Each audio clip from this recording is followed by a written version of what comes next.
Hello there, walk and talkers.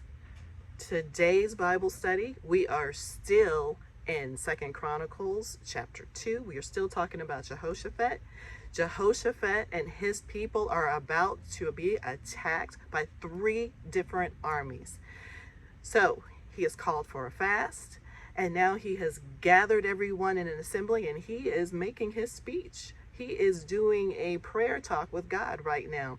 So let's hear what he has to say. This is starting in verse 5, chapter 20 of Second Chronicles.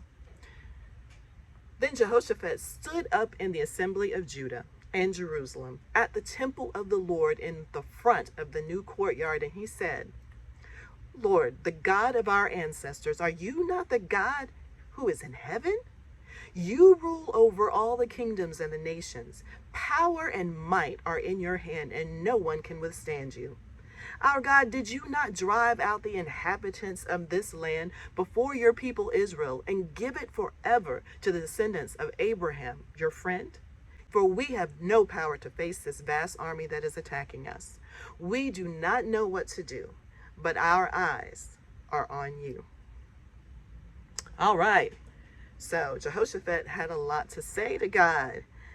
Now, it seems that God would know all of this, right? God knows what he has done for Israel. He knows what he's done for Judah, and he knows what he's done for Jehoshaphat. He knows what he's done in the past. So why does it take us sometimes having to say these things to God in our prayers? Well, sometimes we forget. We forget what God has done for us. And it is a great idea to remind God, yes, I remember what you did for us. Yes, God, I know what you're capable of because I've seen what you have done in the past. And when you do that, you're reminding God that you're giving him all the glory. You're giving him all the power. You're giving him all the credit for what he is about to do. The other thing this does is it lets people who are watching from afar, it lets them know how you are accomplishing the things that you're doing. A lot of times we want to say, we're the ones that did this. I did this. That's right. I worked really hard and things came through. But there are a lot of people who work a lot harder than we do. And their dreams, they don't come true. And they look at us and they're like, how are they doing it? It must be my fault. Not realizing that we have God on our side. Is that not one of the most fabulous ways to witness of God's goodness and his mercy in our lives? Is it not a way that others can learn that they too can have such goodness, mercy, and peace in their lives if they connect with God, the God of all gods, the God of Abraham, the God that pulled Israel out of Egypt? He is the one that gets the credit.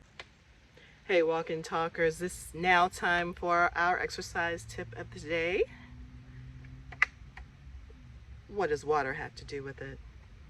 Well, one of these waters I actually got from the water fountain. It is filtered water, so I went and filled that up with that.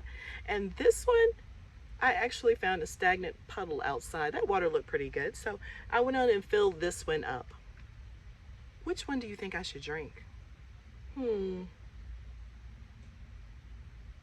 Well, hopefully you would encourage me to drink this filtered pure water instead of the water outside. I've got concerns if you encourage me to drink this water here. I mean, take a look at it. Now, from a distance, it looks pretty good.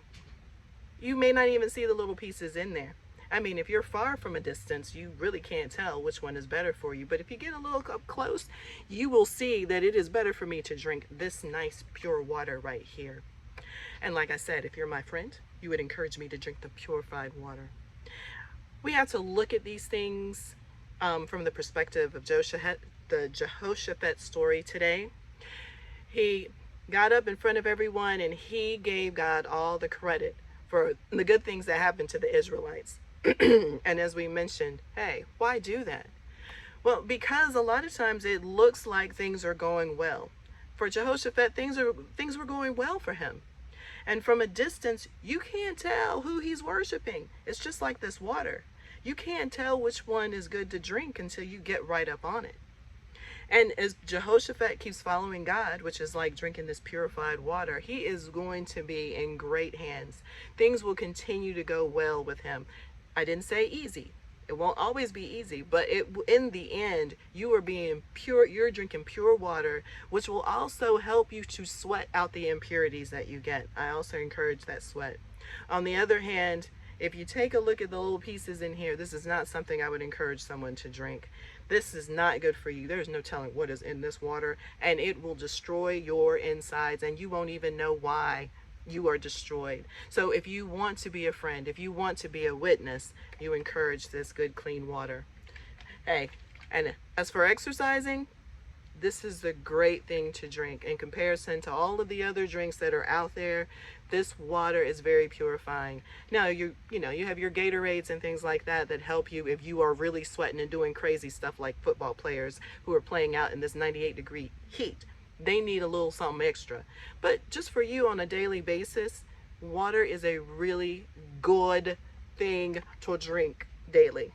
All right, walk and talkers, make sure you drink your water.